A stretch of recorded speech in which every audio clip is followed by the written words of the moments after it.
morning, sixth graders. We are continuing on lesson 2.1, and that is on page 91. So yesterday, we wrote decimals as fractions in mixed numbers. Now we're going to do the opposite and write the fractions in mixed numbers as decimals. Okay, this is not going to take too long because I believe you already know how to do this in just a different wording. Okay. So for fractions with denominators that are factors of 10, 100, or 1000, you can write equivalent fractions with these denominators. Okay, so what we can do is we have two methods here. So our first method is exactly what that just said. We can write our fraction as a decimal really easily by making it into another fraction with a denominator of 10, 100, or 1000.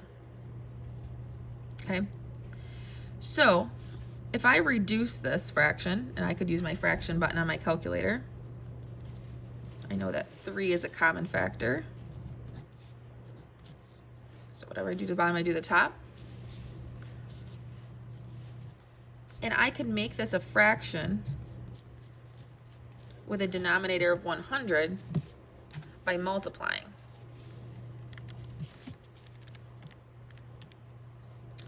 So if I multiply the bottom by 25, multiply the top by 25,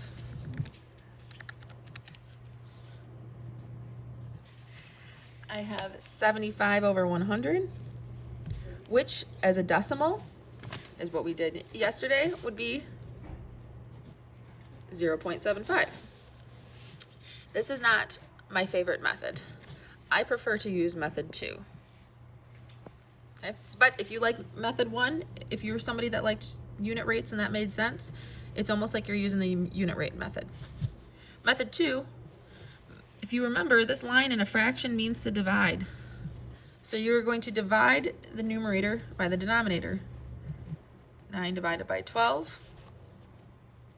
I just did some long division here. Now I'm not going to use my fraction button because I don't want to reduce the fraction.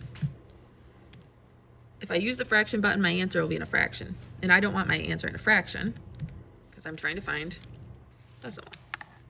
So 9 divided by 12 equals 0.75, which is exactly what I got using the other method.